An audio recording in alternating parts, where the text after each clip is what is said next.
Tem gente que pensa que o pior da vida é não ter dinheiro. Mas existe algo mais humilhante. Chegar lá em cima, ser admirado, ter empresa, nome e patrimônio e, de repente, perder tudo com todo mundo olhando. A história de hoje é sobre um empresário brasileiro que viveu exatamente isso. Ele saiu da pobreza, venceu como poucos vencem, apareceu em revista, falou em evento, foi chamado de exemplo de superação. Mas cometeu um erro que parece pequeno e é fatal. Ele transformou o dinheiro num cofre que só entrava e nunca saía. E tudo que Deus põe na mão de alguém e não flui, Ele mesmo dá um jeito de travar. Essa queda não começou quando o nome dele foi parar no jornal. Começou lá atrás, quando ele decidiu que ninguém mais encostaria no que era dele. Por isso fica comigo até o fim e já comenta: meu dinheiro vai ter propósito. Porque o que derrubou esse homem está derrubando muita gente que está prosperando agora. Ele nasceu numa casa simples, rua de terra, mãe costurando em casa e pai pegando o trabalho que aparecia. Não era família sem amor, era família sem recurso. E criança percebe quando o problema não é preguiça, é falta mesmo. A mãe fazia milagre, mas tinha dia que nem milagre resolvia. Um dia a mãe foi ao mercadinho pedir para anotar. O dono, que já tinha anotado várias vezes, falou alto: "Dona, já tem bastante aí, viu?" Ela riu sem graça e saiu com menos do que precisava. Atrás dela estava o filho, vendo tudo. Naquele momento nasceu nele a ferida da escassez e a raiva da humilhação. Naquela noite, ele fez um voto silencioso. Um dia ninguém vai falar assim com a minha família. Parece bonito, mas foi feito na dor.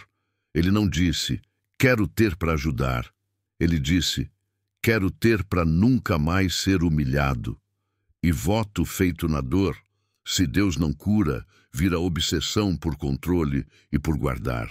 Ele cresceu trabalhando em tudo. Vendia coisa na escola, ajudava na feira, desmontava computador velho para vender peça.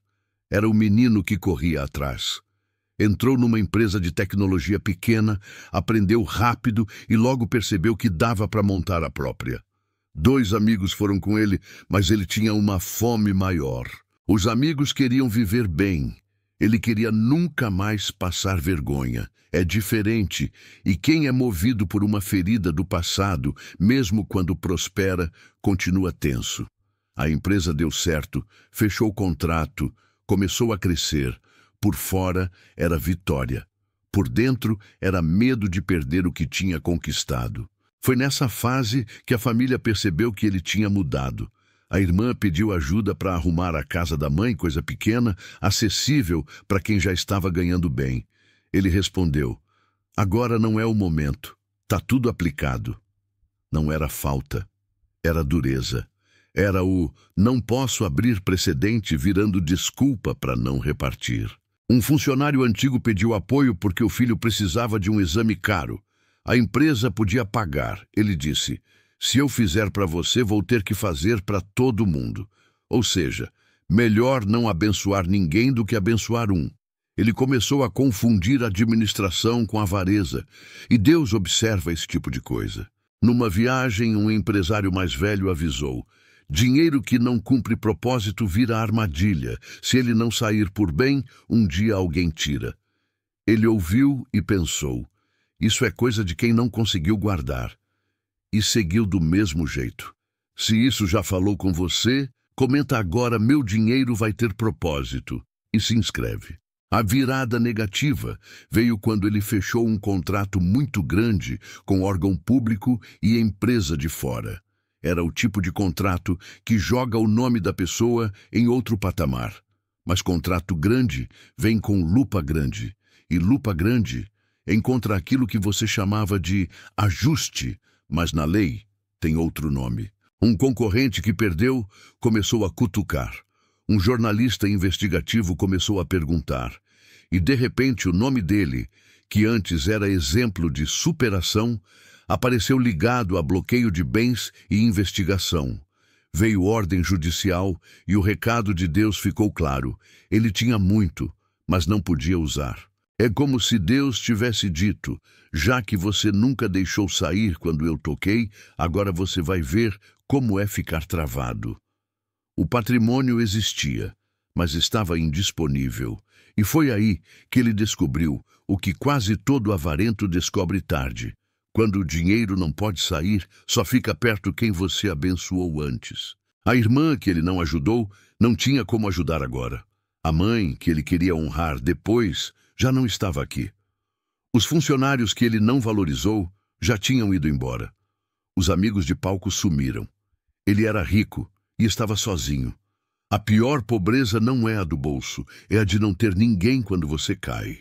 Sem viagem, sem evento, sem agenda, ele voltou para a cidade onde nasceu.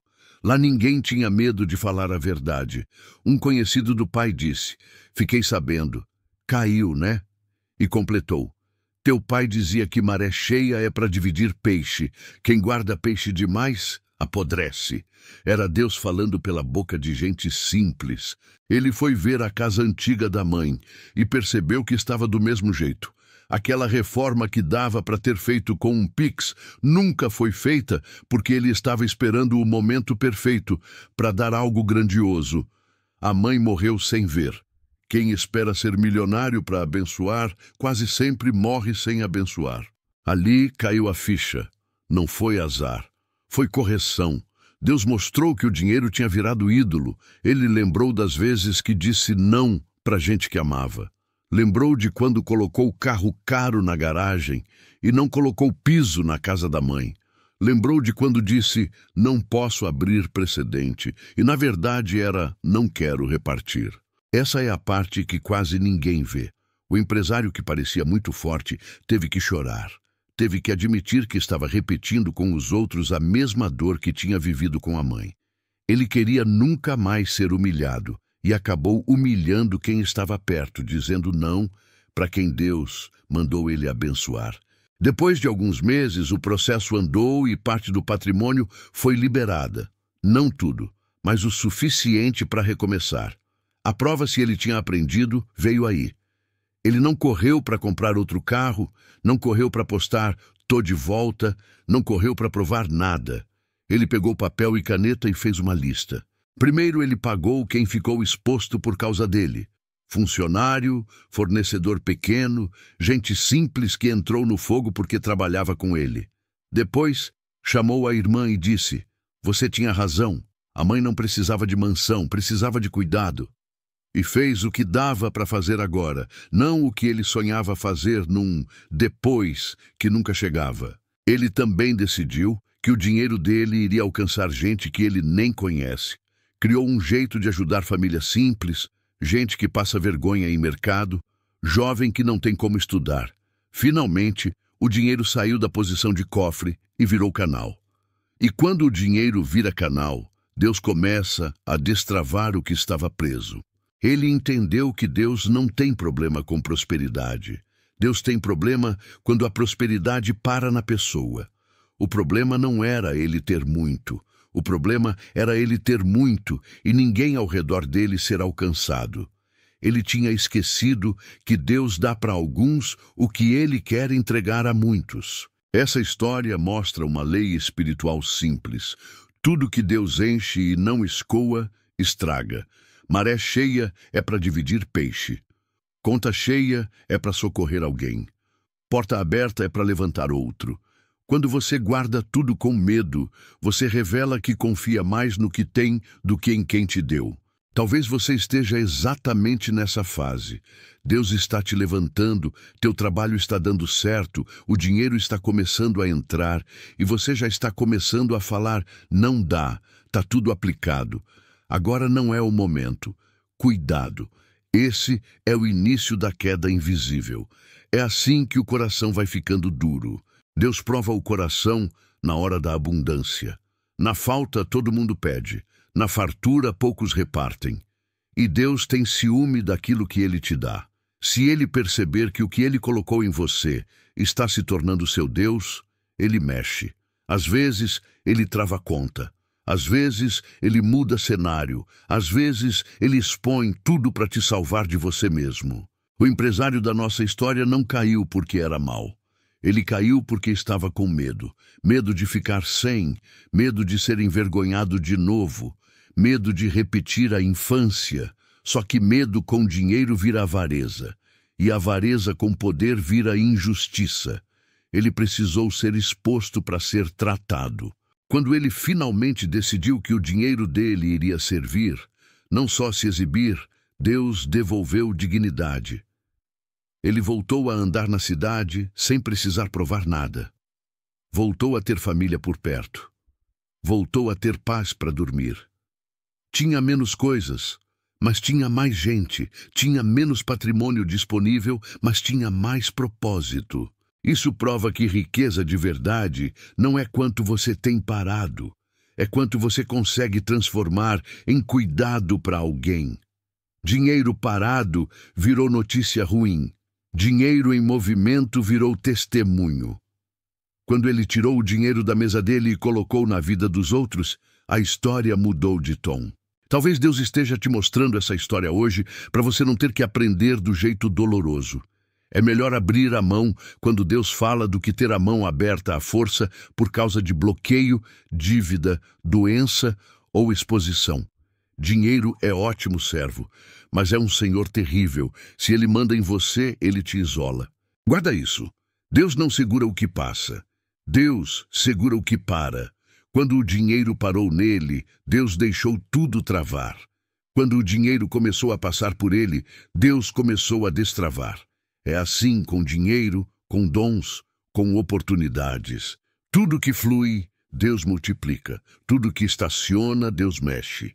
Se essa história te confrontou é porque, em algum nível, Deus está te chamando para maturidade. Ele está dizendo, eu vou te dar mais, mas você não vai fazer igual ele fez. Você não vai prometer para tua mãe e deixar para depois. Você não vai negar ajuda para quem sempre esteve com você. Você não vai esconder aquilo que pode aliviar alguém. E se hoje você ainda está na fase do pouco, já treina agora. Abençoa com pouco. Divide com pouco. Honra pai e mãe com pouco. Porque quem não reparte com 100, não reparte com 100.000. Generosidade não nasce com o valor. Nasce com o coração. E coração que aprende cedo não precisa ser quebrado lá na frente. Então faz assim agora. Olha para tua volta e pergunta, o que Deus colocou na minha mão que já era para ter ido para alguém e eu segurei? Pode ser dinheiro, pode ser tempo, pode ser um contato, pode ser uma reforma que você está empurrando, pode ser um exame que você podia pagar. Não espera o dia perfeito. Porque o empresário da nossa história perdeu a chance de honrar em vida, porque ficou esperando fazer algo enorme. A mãe dele não queria mansão, queria cuidado. A irmã não queria investimento, queria ver a mãe bem. Às vezes, o outro não precisa do teu luxo, precisa do teu gesto. E gesto adiado é amor que não chegou. Essa foi a queda do bilionário brasileiro que guardou tudo e terminou sem nada. Sem nada de gente, sem nada de paz, sem nada de acesso. Mas também foi a história de alguém que entendeu a tempo que dinheiro sem propósito é peso e decidiu transformar cofre em canal. Deus deu uma segunda chance porque ele entendeu. Se Deus está te dando essa palavra hoje, pega. Não discute com ele. Não diz, mas eu trabalhei muito. Você trabalhou sim, mas foi ele quem abriu as portas. E quem abre pode fechar. Usa o que ele te deu para cumprir o que ele quer. Aí sim a tua riqueza vai ser protegida pelo céu. Comenta aí, não quero guardar só para mim, para eu saber que você ficou até o fim e que essa história não foi só entretenimento para você. Foi correção, foi direção. E se ainda não se inscreveu, se inscreve no Transformando a Mente, porque aqui a gente vai continuar contando histórias que alinham o coração. E não guarda essa história só para você. Manda para alguém que está crescendo rápido, está ganhando bem, mas já está dizendo muito, agora não, tá tudo aplicado, não posso abrir precedente. Às vezes, essa pessoa está a um passo de cair publicamente e uma palavra dessa evita o tombo. Dinheiro é bênção quando passa pela mão certa. Dinheiro é laço quando para na mão fechada. Que o teu seja bênção, que o que Deus te der encontre destino. Que você prospere, mas prospere com propósito.